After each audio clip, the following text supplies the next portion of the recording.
আসসালামু আলাইকুম ওয়া রাহমাতুল্লাহি ওয়া বারাকাতুহু। আলহামদুলিল্লাহি ওয়াহদা ওয়াসসালাতু ওয়াসসালামু আলা মান লা নাবিয়্যা বাদা আম্মা বাদ ফাকাদ আরসালাল বারি ফি মুহকামি তানজিলি বা'দা আউযু বিল্লাহি মিনাশ শাইতানির রাজীম। বিসমিল্লাহির রহমানির রহিম।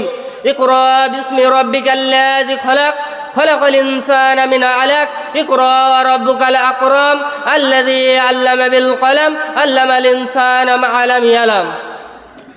সম্মানিত আজকের সবার সভাপতি মহাশয় ও আমার সামনে দূরদূরান্ত থেকে আগত তালিব ইলম ভাই সকল, সমস্ত প্রশংসা আল্লাহ তাআলার জন্য এবং শান্তি অবতীর্ণ হোক রাসূল সাল্লাল্লাহু আলাইহি সাল্লামের উপর, আল্লাহুম্মা আমিন।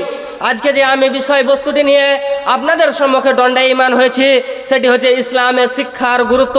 আল্লাহ তাআলা আমাদের জীবনে অনেক নিয়ামত দিয়েছেন। যদি আমরা নিজের শরীরের দিকে তাকিয়ে দেখি তাহলে আমরা দেখতে পাবো যে আল্লাহ তাআলা আমাদেরকে কত নিয়ামত, কত দয়া করেছে। কিন্তু আল্লাহ তাআলা অন্য পশু পাখির মধ্যে দেয়নি। যে আল্লাহ তাআলা দয়া করে আমাদের ভিতরে দিয়েছে সেটি হচ্ছে শিক্ষা। সবার জানা কথা, শিক্ষা জাতির মেরুদণ্ড।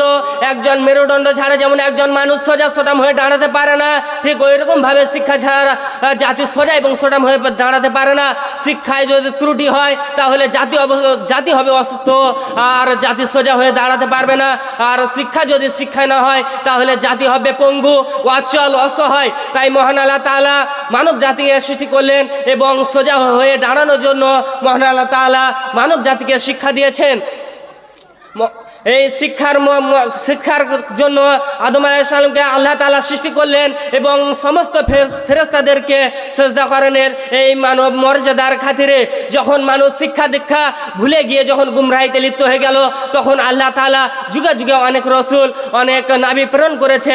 সকল নবী অনুসারীকারীদের মধ্যে মুহাম্মদ সাল্লাল্লাহু আলাইহি সাল্লাম অনুসারীগণ হচ্ছে সবচেয়ে উত্তম। তাই এই উত্তম জাতিকে শিক্ষা দেওয়ার জন্য আল্লাহ তাআলা কোরআন মাজিদে বলেন, সূরা আলাক 1 থেকে 5 নম্বর আয়াতের মধ্যে আল্লাহ তাআলা বলেন, ইকরা বিসমি রাব্বিকাল্লাযী খালাক, পড়ো তোমার প্রতিপালকের নামে যিনি সৃষ্টি করেছেন। খলাকাল ইনসানা মিন আলাক, যিনি সৃষ্টি করেছেন মানব জাতিকে জমাট বাঁধা রক্ত হতে। ইকরা রাব্বুকাল আকরাম, পাঠ করো তোমার প্রতিপালকের নামে। আল্লাযী আল্লামা বিল কলম, যিনি মানুষকে শিক্ষা দিয়েছে কলমের দ্বারা। আল্লামাল ইনসানা মা লাম ইয়ালাম, তারা জানতো না। এখানে আল্লাহ তাআলা একটি গুরুত্ব দিয়ে বলেছেন যে ইকরা, পড়ো বিসমি রাব্বিকাল্লাযী খালাক, তোমার প্রতিপালকের নামে। তাহলে আমরা এখানে বুঝতে পারছি যে কোনো দেব দেবী, কোনো মন্দিরে, কোনো কারো নামে পড়া যাবে না, একমাত্র পড়তে হবে আল্লাহর নামে। মানুষ যখন শিক্ষা অর্জন করবে, কোরআন ও শিক্ষা অর্জন করবে এবং নিজের জীবনে বাস্তবায়ন করবে, তখন তারা কখনো পথভ্রষ্ট হবে না।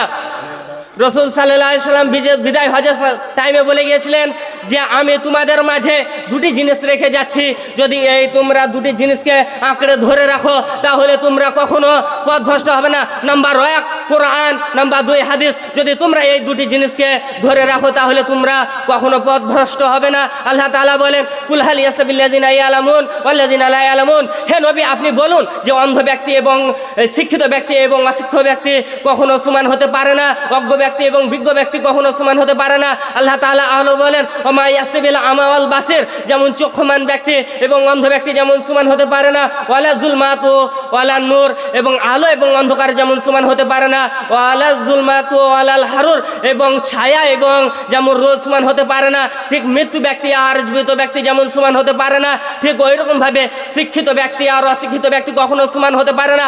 সম্মানিত উপস্থিতি, রাসূল সাল্লাল্লাহু আলাইহি সাল্লাম এই শিক্ষার আরোগ্য করে বলছেন, তলাবুল ইলমে ফারিজাতুন আলা কুল্লি মুসলিমিন, প্রত্যেক নারীর জন্য শিক্ষা করা ফরজ।